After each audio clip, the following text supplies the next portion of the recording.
Okay. Well, hello everyone, Jane Marshall, I'm the current president of OCNA. Yay! Oceanside Coastal Neighborhood Association. So, we have a surprise for you tonight. Not only do we have a great speaker that's going to update us on the pier and the beach activities that are going on, which is very important, not just for us, but for anyone who enjoys Oceanside. We also, one of our speakers went to the hospital last night, so we have two pinch hitters. One is the actual city treasurer, Phyllis Rodriguez. She's going to pitch in because she works with Joe on these committees to do oversight. And then Kevin is going to update us on some of the happenings that happened with the transit center that we were working on as far as the transportation in and out of that area and how it impacts the neighborhoods on that side of Coast Highway, which is in our group. For those of you who don't know, OCNA is from Mission Avenue down to Oceanside Boulevard, from Horn basically, down to Pacific Street, and all the houses in between, and apartments and different things. A lot of our businesses too. So we're a big area, and we try to support each other no matter where you are. If you're on this side, we try to have people from all over support things that are going on that affect our quality of life. So one of the things I wanted to mention, how many of you came because you saw our green newsletter and said, oh, I want to come? Can you raise your hand? Okay. So how many of you came because you got an email that said, hey, come? Sometimes it's both, right? Oh yeah, I got that green thing, and now, oh yeah, there's the, how many of you saw Nextdoor or Facebook? Anybody? No? Okay. Oh, Facebook? Okay. Jane Marshall Facebook post. Yeah, that's me. Yeah, we try to spread it out so that, we can reach as many people. Oh, and the sign too, yeah, that's a Kurt thing. Thank you, Kurt. So I'd like to introduce all of our board, some of which are here today. Myself, as I mentioned, is the president. And we have Lane Stewart over here, he's our treasurer. We have Kurt Busk, who is our vice president. We have Kevin Ham, who's a director. We have Joe Gallagher, who's another director. And then we also have, not on the board, but a big help, and many of you are too, is Pat Tyrone stepped in for Kathleen, who passed away last October, sorry. And she's coordinating all the newsletters. So that's a big job, and we really appreciate it, Pat. Pardon me? You're going to mention the... Yes. We have a few other newsletter carriers. Certainly the board walks a route, and Triana does as well. Kelly does as well. Pat does, myself, Kevin, all of us do. And if you would like to give us a little bit of time each month, we're talking like an hour or less, where you walk the street typically close to your neighborhood, and you just drop them off at the door. Usually it's about 40 to 50 doors that we have your route. And it's a great way to get to know your neighbors, to say hi, to talk about current events, and just make an impact in our neighborhood. So please see me tonight, or you can always get me at ocna101@gmail.com, and we will hook you up. We have two routes that are available. One person moved, and another person is injured and can't do it for a while. So with that, we're going to have, I did find somebody for Michelle's route. So Okay, another neighborhood volunteer. So this is just the Nevada and Ditmar route then, Cynthia. Yeah. So we'll go through that if you're interested. And is there any other announcements? Can I just say, it's an easy way to do your bit. That's all. We're in Nevada and Ditmar. I'm not sure, Which but it's end? just a couple blocks. Yeah, it's just a couple blocks, like Whereabouts? south of Nevada and Ditmar. Stanley. I You can know how do we it. going? Well, maybe I we can do can. it. I'll do Yeah. it. She got it. All right. Well, let's see if It's we can near get you? someone else. That would Yeah, be it is good. near me. Because you have a big route already. Oh, you already have. Okay, so now, any other questions or comments or anything before we get started? Okay. And, okay, so we're gonna have Kymberly come and talk to us with an update about what's happening with the pier and everything, and the beach. And, then there'll be a few minutes for questions, okay? So Kymberly, come on up. Yep. So hopefully I can use this microwave, or you can tell I'm not used to microphones. But hi, my name's Kymberly Corbin, with the City of Oceanside, with our Development Services Group, the Engineering Division. Here to give an update on the Pier Bridge, that concrete portion of the Pier Bridge, and Beachfront Phase 2. So the last time I was here was about March of last year. So we do have some updates, but this project, kind of where I described last time, it is a slow-moving project, but we are moving. So to kind of reiterate the project scope, so what we have is the Beachfront Phase 2 project. That includes all of those areas that you see in green. So that includes the Junior Seau Beach Community Center, the plaza, the amphitheater, the band shell, and while Betty's Lot is on here, Betty's Lot is only staying at a 15% design, while the rest of the project is moving on to a 30% design. What does that mean?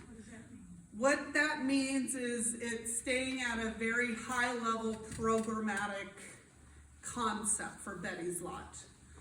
Based on the feedback that we received from the community, there was a lot of kind of different thoughts about Betty's Lot.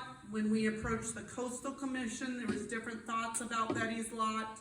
So right now, we're basically putting a standstill on Betty's Lot, so that way we can get Beachfront Phase 2, everything besides Betty Lot, to move forward. Yes, What's going on at the amphitheater one? we will get there. Okay. So just describing the two projects, because we call them Beachfront Phase 2. So like I said, the plaza, the Junior Seau Beach Community Center, band shell, and amphitheater, they're all connected. Now, the Pier View Way Bridge project includes the concrete portion, Tin Fish, the existing Lifeguard headquarters, and the Pier Plaza. So everything in that central area. I'd like to take this time to also give an update regarding the wood portion of the Pier Bridge. So the wood portion, right now we have a developer that's going to be developing the end of the pier. So it's the same person that was actually going to replace the rubies. So they're working with the city right now on their design. Concurrently, the city is working on a design for the Pier Bridge of the wood portion. Where we basically, it's been a slow process because we've had to go get insurance money to go get it replaced. So the insurance company asked us to get proposals for the design. So those proposals were received this last Friday. We should be seeing a recommendation to council to award one of those proposals in the coming months. So that will start the design of the wood portion. So if the developer, who is the person that currently controls the lease for that burnt down restaurant, is responsible for presenting the design, who will ultimately own the structure when it's completed? The city? The city. Okay, and then there'll probably be a long-term lease as part of the negotiation? Yeah. Okay. So kind of that, I just wanted to provide an update because I know there's a lot of confusion regarding the Pier Bridge versus the concrete portion versus the wood portion. So I wanted to give that update before I go. Do you have any estimate of timing? Hold up, sorry. Any estimate of timing when the deck might go down? For the wood portion, I do not have an estimate at this time. Is the pillar portion of where the restaurant will go, are those pillars usable or will that be redone as well? All of that will be evaluated based on the structural requirements of the building. That's why we have to finalize the design of the building, so. So it may be good enough, it may not. Correct. So they, as part of the demolition process, we demoed all of the piers that were likely not to be able to reuse. There was too much damage to them. Anything that remained could be used, but if the structural loads on the new building exceed the design of the pier, those piers, then they have the potential to be removed. So, all right, that brings us to project phases. So the Pier Bridge, and again, we're talking about the concrete portion of the Pier Bridge and the Beachfront Phase 2 project. So there's a couple different phases to the project, and this is specifically for both projects. There's a Phase 1 that's been complete for both projects. So that's a schematic design development. That's what we call our 15% design. It includes public outreach, feasibility study, and high level concept. Next, we go into Phase 2, which is the phase that we're in right now. That's design development. So we're refining that high level concept. We're making sure that it's capable of being done, making sure that we have environmental clearance. So we're going through the California Environmental Quality Act. We're going through the environmental review process, and then we're also getting acceptance from the Coastal Commission. So that's the phase that we're in right now, and I'll go into a little bit more detail about what's left in that phase. The next phase is actually to finish the construction documents and go into regulatory approval, and then final Phase 4 is construction. So, like I said, currently we are in Phase 2. So the Beachfront Phase 2 project has completed the 100% schematic design, what we call the 15% design. They've completed the 100% design development, which is what we call the 30%. That was completed end of 2024. What we were waiting on was the Pier Viewway Bridge and Lifeguard headquarters. So the last time I was here, we said we were aiming to finish the 30% design, which is what we call the 100% design development, by summer of this last year. We did. We completed it in July of last year. So we have a 30% plan for both sets. So that allowed us to finalize the environmental document. So what we prepared was a programmatic environmental impact report. That went through public review. It closed on January 9th. We received one comment, very minor comment, so we have the ability to finalize that environmental impact report at this time. Concurrently, we're also going through a development plan review. So even though it's a city project, we're required to go through the same processes that a developer is. So we still have to go through our planning side of our department, which is taking the design plan to them to verify that it's in accordance with our general plan and everything like that. So that has gone through its first review. We actually received that on,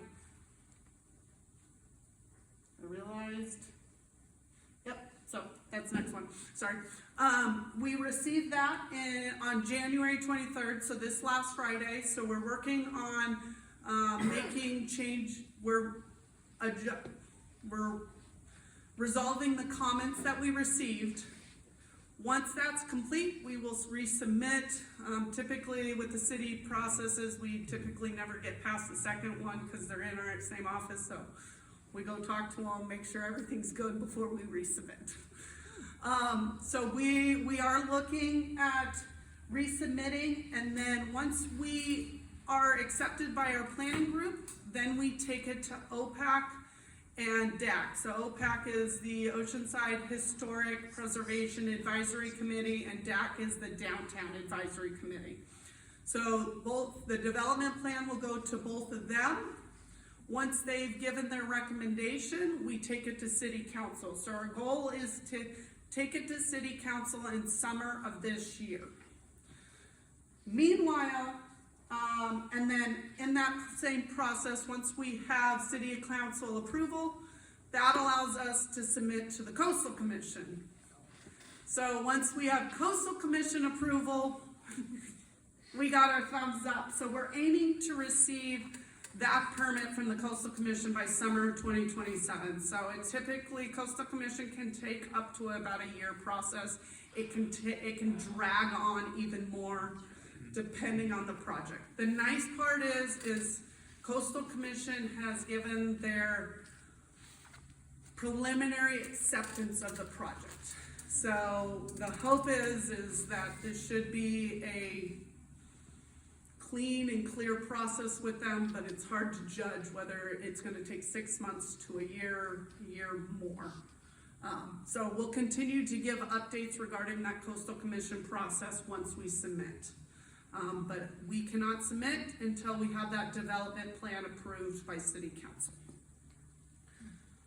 And then phase 3. So the last time I was here, I let you guys know that phase 3 wasn't awarded and not funded. Good part is, we asked for the money last year, we got the money this year. So we have the ability to complete the construction documents. We won't complete the construction documents until we get that development plan approval. So about summer timeframe, we'll be going to city council for adoption of the environmental document, acceptance of the development plan, and basically approval for us to submit to coastal commission. And then we will also award final design at that time. So then between all that, we would anticipate 100% design being done in summer 2027, about the same time we would get that coastal commission permit. And then we would also be looking, during that process, also getting our other regulatory board approvals. So this one does require Army Corps, CDFW, so California Department of Fish and Wildlife, and the Water Board's approval as well. So everything all said and done, I'm aiming for an end of 2027, early 2028 to say we are ready for construction. Yay. So that is my goal. We have the funding to get us to that point. Now for construction. The current estimate. All right, brace yourselves, guys. Brace yourselves. 70 million. What? Up from 40. So we are at a $70 million project right now. I have been assigned to start looking at value engineering. So there's a lot of conservative assumptions that are made at a 30% level. So we will continue to refine those costs and bring down those costs. So right now our funding gap is about a $54 million gap. But, okay, ready? I know shocking, okay, but I got a good one for you. The federal government has earmarked us for at least $2 million. Ooh. Wow. And then, we are continuing going to the federal government to ask for more and more money. This is a high priority to city council. The best part, when this project's a high priority for city council, it means that we tend to have good luck finding the funding for it. Why is it so much money? I mean, 70 million? I'll show you the Okay. design, and I'll go into the design and kind of show you the features that cause this design to go a little insane. We're working through it though. But that's where we are. And then the biggest piece for you guys to understand is the Pier Way Bridge project will go into construction before the Beachfront Phase 2 project goes in. So the reason for that is it holds all the infrastructure that needs to be done for the amphitheater. The project's too expansive to be done at one time, so that construction will be phased. We'll do the Pier Bridge concrete portion first, then we'll do Junior Seau amphitheater and band shell. So I'm telling you, 2028 construction start, if all goes well and dandy. Beachfront Phase 2, we're looking at probably 2029, 2030 if all goes well and dandy. So be patient with me. I can definitely come back and keep giving you guys updates. We are chugging along, but this project is a process. So now to go over the renderings. So if you guys were here last March, these renderings have not changed. There's been a little bit of design changes here and there, but nothing that would substantially change the renderings. So the renderings are primarily, the design has primarily stayed the same. So this is kind of a bird's eye view of the project. So on this side, you see the roof of the Junior Sale Center, the concrete bridge, the bandshell amphitheater. And then, like I said, you see Betty's Lot just as Betty's Lot. So this shows you what the final design was, because we, like I said, we're in a very high level programmatic concept level of Betty's Lot, so we're not showing that in the renderings at this point. So again, another bird's eye view, and I'll just keep going. So just a little bit close-ups of the bandshell amphitheater. So the amphitheater will seat approximately the same amount of people, but it will have ADA seats as well. Underneath the amphitheater will be restrooms, will be meeting rooms, so those are some of the costs right there. So like the fact that we're gonna actually, right now, our bandshell sits on native earth, so what we're gonna have to do is we're gonna have to retain all of that soil back, take out all of the soil in front. Doing something like that is very costly. So just building underneath the amphitheater is gonna be a high expense of this project. So again, you see different views of the bandshell amphitheater. Let's see. So again, just different views, but those are just one of the costs associated with this project. The Junior Sale Beach Community Center, based on what we received from the community, is people primarily didn't want to see that community center change. Updated for sure, but not changed. So essentially it's putting in new windows, repainting, updating the electrical, making any structural modifications that are needed due to the age of the building, but mostly are kind of a repair, remodel, not really. The outside and the footprint is not going to change. So again, you're seeing the building very much in the same footprint, same look as it is now. The one thing that you'll also see in here is this plaza. So this plaza will actually be done during the Pier Way Bridge project because it brings in the ADA access. So when you do a project, you have to update to current codes, which when our pier and our amphitheater was all built, ADA wasn't as much of a concern as it is today. So wheelchair access getting down to the Strand. So you'll see in the back, and here I'll zoom in, there is a ramp that comes all the way down that hill. Another costly portion of this project. If you see, there's little, I guess, annexes inside the bluff. That's actually the location for the new kiosks.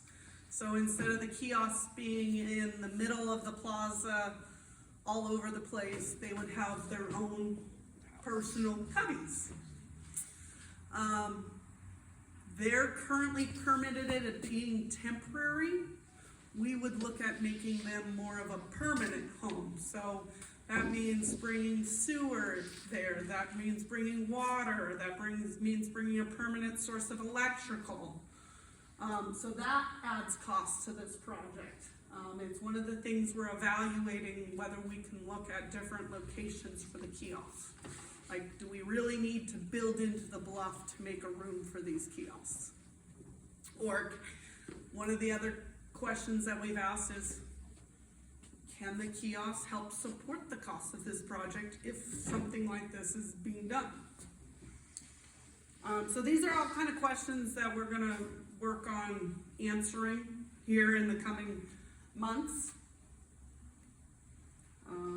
Again, so now looking at the Pier Bridge and Lifeguard headquarters.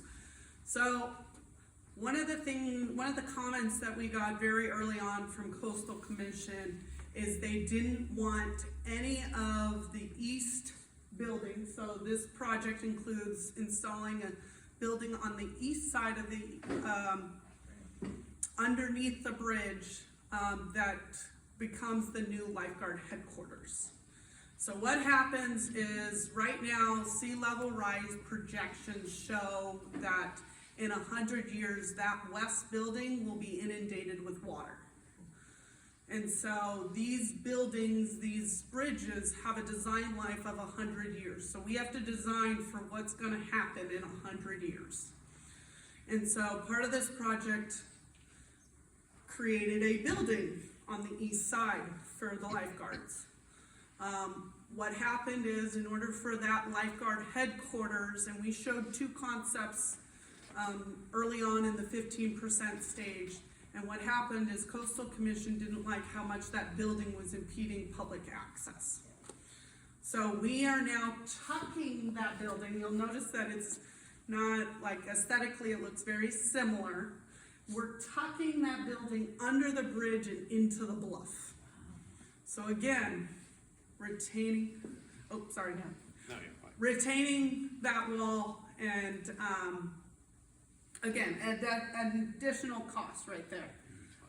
But primarily, so again, you're seeing that east building on this side. So the west building is underneath that large ramp that is to remain, but the west building will still be there. What will be in the west building? The west building will still be lifeguards. So their main operation will be on the east side, because the west building is still historically significant, because it was built with the Pier Viewway Bridge, it's still to remain, so it's still lifeguards, but we can't say that's their permanent housing. Plus, they've also outgrown that area. Is the lifeguard headquarters still gonna be on top of the existing restaurant, or, no, it'll all be designed? Yeah, so the restaurant will actually be, so you'll kind of see, oh, you can't see that. So the restaurant will be within that east building. They'll share the same building as the lifeguards. So you'll still see the commercials, or the Tin Fish area. From my understanding, Tin Fish is likely to stay with the redesign. They've expressed interest in staying and moving into the new building. And then the lifeguards will still be in that east building, and then they'll be in the west building as well. Under the height of Pacific Street? Yes, that is correct. I have a question. Is the ramp gonna be leveled off a little bit, or is it still as steep as it is now? It'll be just as steep as it is now, because but it isn't considered the ADA access. Okay. So, it still allows for emergency vehicles to get onto the bridge. Oh, I see. That's the purpose of it. Okay. And so there's talks about potentially gating it, potentially doing other things, because essentially the main purpose of it is for emergency vehicles to get up onto our pier in case there's an emergency at the end of the pier. So kind of that's the floor plan of the west building. Like I said, this is kind of how it's laid out now, so it's not a lot of space for our headquarters. So that is kind of why this east building exists. So this would be the first floor plan, or the first floor of that east building. So you'll see a visitor serving lease space, that's for the Tin Fish. And then so the public reception is currently on the west side, it would move over to the east. This is the second floor of that east building. So you'll see that there's a 24/7 support. There's been conversations about the Swiftwater Rescue Team being housed here, along with, there's potential for looking at having lifeguards 24/7, due to the activity that happens at night in the water. And then this is the third floor. Like I said, as it will stay below Pacific Street. So again, just kind of admin areas, offices. This is Pacific Street. So this is the elevation of Pacific Street. So all you see is a public view deck that will be, you'll see at that. Has anyone raised the possibility, because there's significant expense in both this and some of the stuff under the band shelf for the conference rooms, with blocks 5 and 20 being developed and having commercial, or the Wyndham having really some commercial in it, why not look at leasing some of that for headquarters operation versus building something that's super expensive in either of those two scenarios? Has anyone looked at that possibility? I would have to ask that question, but it's definitely a conversation that will be brought up during this value engineering. Okay. We do need to make sure that we can afford this. And then all of the electrical that would be in that building there as well, Yep. in the center, and so it goes to both the sale and to, yeah. Yep. Okay. Yeah, and so one of the things, we'll look at is continuing to value engineer. What we'll likely do and what you'll likely see is that we will still move forward with this plan to take it to city council, take it to coastal commission, because this is essentially the Taj Mahal of what we would do. And anything less, coastal commission would accept for it. So ask for the world and you can end up with, or ask for the Tesla and get the the Volt, there you go. So that completes my presentation regarding Pier Viewway Bridge and, Beachfront Phase 2. I know I took a bit of time, so I apologize. No, No, it's good. we wanted to hear all this. Thank you. You said you had a little bit about Coast Highway as well. Yes, so I can give a brief update regarding Coast Highway Corridor. So the Coast Highway Corridor project, the last you heard, it was at about a 90% design, moving on to 100% design. That has primarily stayed the same. We're on a 90%, moving to 100% design. What caused the slowdown is we applied for a grant to construct Topeka to, hold on, I wrote it down to make sure I didn't forget. This is not my project. Neptune to Topeka. So we asked for 3.5 million to construct Neptune to Topeka. We got awarded the grant. Then the granting agency said, ooh, we need to reevaluate that. Took back our grant. And this last Saturday, we actually heard, oh no, we actually get the grant.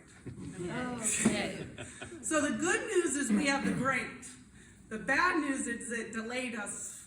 I think it took 4 months for them to do that. So it put us in kind of like what do we do with the project? Do we keep this phased approach? Do we do the project total? So it kind of manipulated how the plan set would look from that 90 to 100%. So we will be advancing it now to 100%. Our request is if we can have the project manager come to the next meeting to give an update on the project. And if all goes well and dandy, the project manager told me that she's looking at getting construction started on that phase at the end of this year. Cool. Great, So, Yeah. Wonderful. yeah, we're excited about that. yes, so we have ultimately good news, but unfortunately we got a delay. Is there any other questions before we have Phyllis come up and talk to us? Okay, well, as you know, Kimberly's been here once or, well, at least once before. Just once, I think. And we'll be happy to have her back as this progresses, you know, and there's something substantial that has moved forward. But in lieu of that, let's give her a thank you. Thank you. We also appreciate hearing straight from the city what's going on and how it's going along, and if there's any help that we can provide as far as, you know, reaching out to council or writing emails or both. Yeah. That's what we aim to do. If the membership has voted that that's something that we want to do. Yeah, we absolutely appreciate any support. Like I said, the Pier Viewway Bridge project seems to be a council priority. Should we lose that priority, then funding becomes harder. Staff doesn't get to designate where money goes. Council kind of dictates where money goes. We can only give our recommendation. And so council gets very much influenced by the public. So if you want a project to be done, influence your council members, Yes. and that helps us. Yeah. Perfect, thank you. Thank you, Kimberly. Thank you, and then I will leave business cards in the back. Should any of you have additional questions or anything, so, I am, just so you guys know a little bit more about me, I'm the senior civil engineer, so I manage all of our CIP projects. I have 3 engineers under myself. And so if there's any questions regarding capital improvement projects, not water or sewer related, most likely I either can answer those questions or direct you to the person that's needed. Wonderful. Thank you. Thank you. Thank Thank you.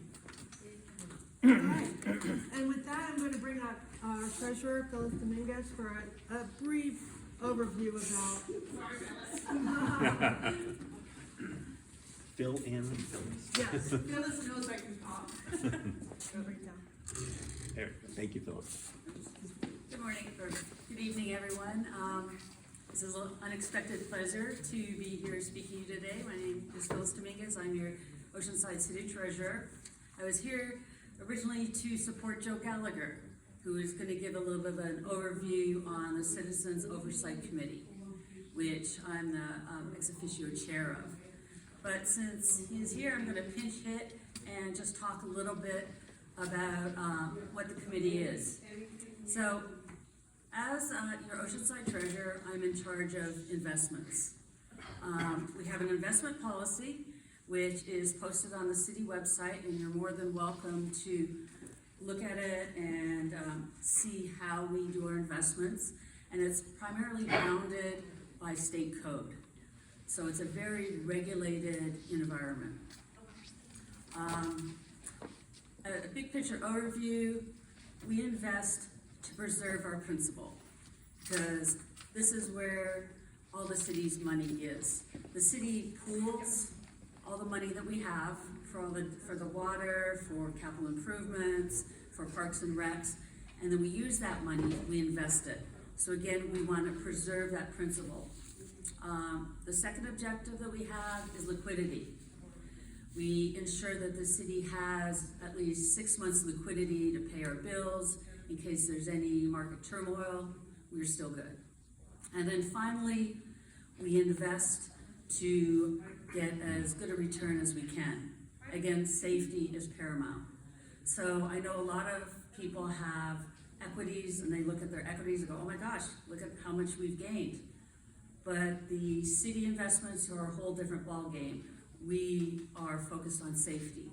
And so we still get a good return, but it's much, much more conservative. So that's kind of the overview. And the Citizen Investment Oversight Committee, what they do is they look at our investments. Are we sticking to our policy? Are we following the state law? And so this is, again, is a bid for transparency. The committee is made up of preferably 7 members. We need at least 5. If anybody here is interested, I may have an opening coming up. You just need to be a City of Oceanside resident and a little bit of business background, accounting, investment, something like that. If you're interested, come talk to me, or you can go to the city clerk website, and they've got an application process. But again, I'll leave my cards here too, if anybody's interested. I'd love to sit down and have coffee with you. So again, the Investment Oversight Committee, we meet quarterly. It's about an hour, hour and a half meeting. I'm in attendance, all our committee members are there. The city finance director is also there in case there's questions for her. And then, as you probably know, we have an outside investment group now. We've had that for the last couple of years, and we're very pleased with the return. And they always have a representative who gives an overview of where our economy's going and where we think it's gonna go and how we can best position the city's investment to take advantage of some of those economic changes. So again, we meet quarterly. The next one's coming up on February 10th. So if any of you are interested, please come and see what we do. I'm sure Joe had a much better presentation. But what else would I want Is there to any say? questions for Phyllis? Yeah, do you have any questions? Yes. Do you broadcast live the meeting, or? It is live, but my husband's tried watching it and he hasn't had a whole lot of success with it. But we have improved some of the city's audiovisual stuff, so I haven't had any feedback on whether or not it has been working or not working, but it should be broadcast live. Thank you. But it's much more fun in person. Well, I'd love to see where the economy's going if someone is there specifically talking about where it's Oh, going. it is. Will you go over what's labor doing, where we think the Fed is gonna go, with interest rates and things of that nature. Can you describe, like, when you started, where was the city in the financial position of these investments and where it is right now, and maybe what the main cause was? Again, we are on a slow increase, which is wonderful. We have increasing revenues.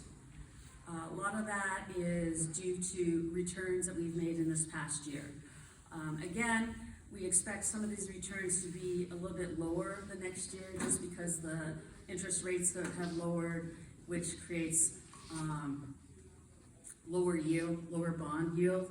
And so we were getting maybe 4.6, 4.8% return. That'll probably be more in the upper 3.7, 3.8 in the near term. But right now, things are very stable, so we are continuing to make money.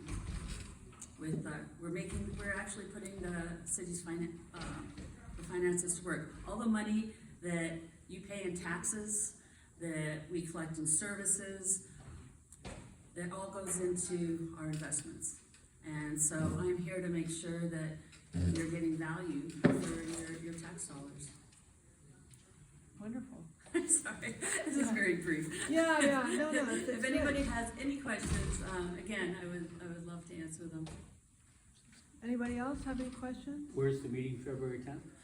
In council chambers, it's at 1:30 in the middle of the day. But you go have lunch and then you come and watch the meeting, and you're welcome, as all public meetings, you're welcome to comment on stuff like that. We encourage people to attend.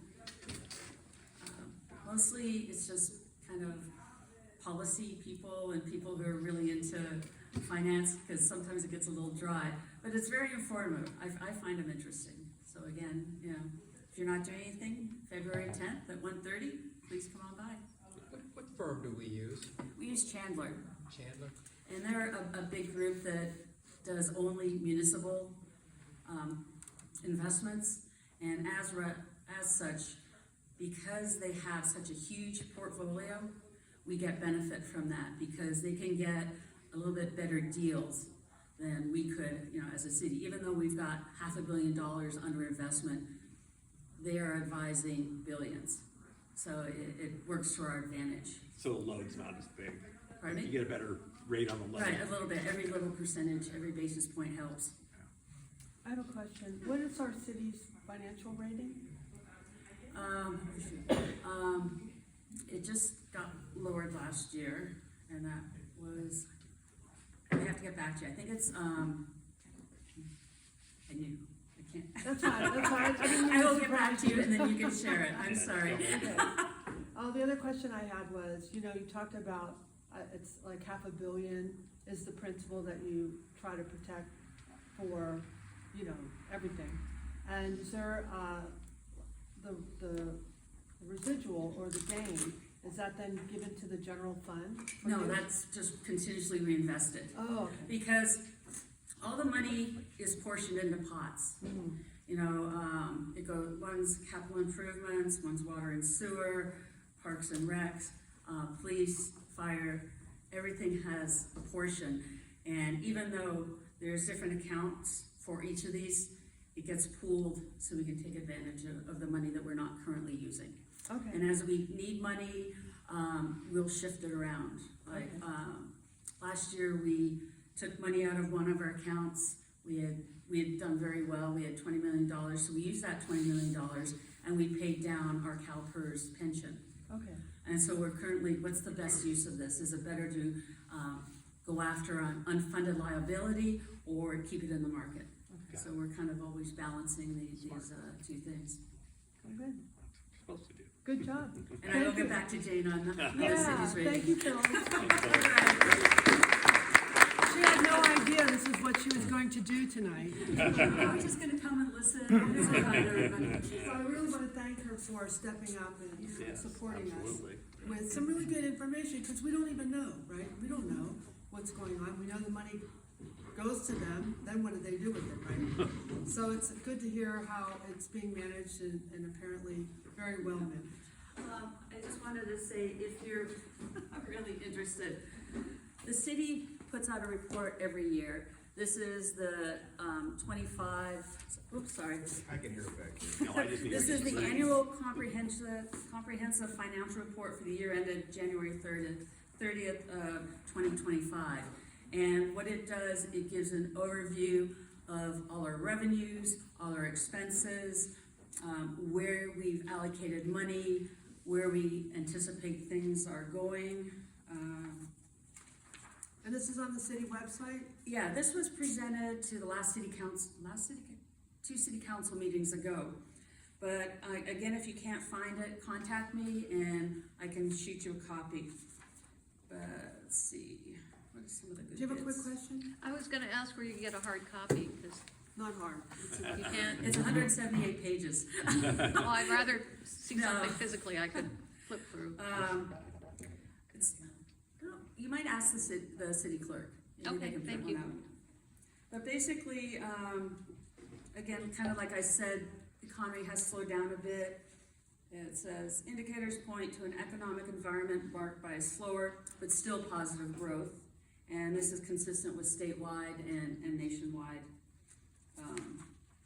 conditions. Pension obligations continue to be a major cost driver. And again, the city continues the practice of making annual unfunded liability payments to decrease our long-term liability.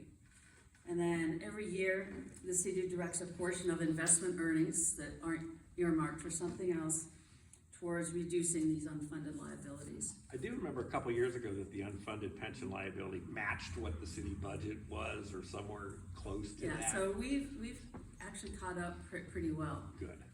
We still have unfunded liability, but and always will, because it keeps growing and we're kind of chasing it, but we are getting ahead of it. It's a smaller gap, Good. which is Great. what we try. But again, I'll try to get you I'll give you my card and I'll get you one. Thank you. All right, thank you, Phyllis, appreciate it. And just a last final tidbit of some of the stuff that's going on that we've been talking about for the last few months, and that would be the transit center transportation plan, and there's a new project that's going on in Missouri and Tremont that Kevin is very knowledgeable of, so could you come up and give us a few words? Thanks, Jane. So there was fill in Phyllis and there's clean up Kevin. Yes. I didn't know what else I was doing tonight. So, talking about, there's lots of projects going on, right? I think the last council meeting, CDC, the cap is supposed to be around 5,500, and I think I saw in that report that we're at 5,300 units in the downtown area. So we're growing significantly. Blocks 5 and 20 have 373 units. The Regal Center is 326, and the Oceanside Transit Center is 547. So there's a lot going on, and I'd like to recognize the board because, you know, we look at these projects, yes. This is something I've been wanting to ask somebody that might know. What are they doing about traffic? Adding all this stuff is gonna make Coast Highway insane. Are you a plant? No, honestly. So, you know, the question is about all of this activity coming into the downtown. And I was gonna recognize our board because we have people on the board that are experienced because of either our work experience or our involvement in the community.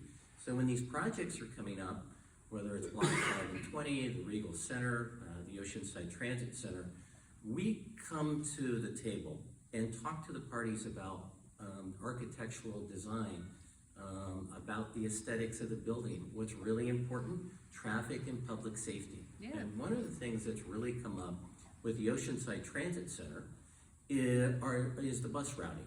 So everything right now goes on Seagates. And so one of the things that we really tried to alter when we found out, really kind of at the last minute, because it wasn't supposed to be the case according to what we heard, was putting all southbound buses on Missouri. So now they're moving the bus bays from where they currently exist all the way down to the corner of essentially Cleveland and Missouri. And southbound buses will pulse out of there, go down to Coast Highway, make a right-hand turn and go south.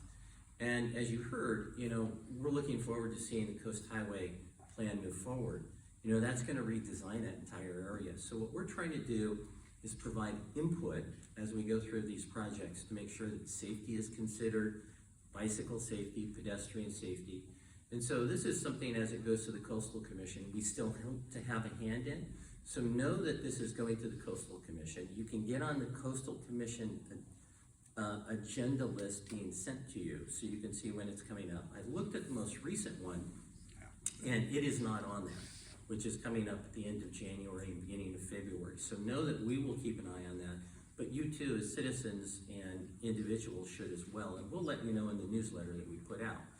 But as part of these development activities, realize that this is state legislation that's coming in that are pushing these projects.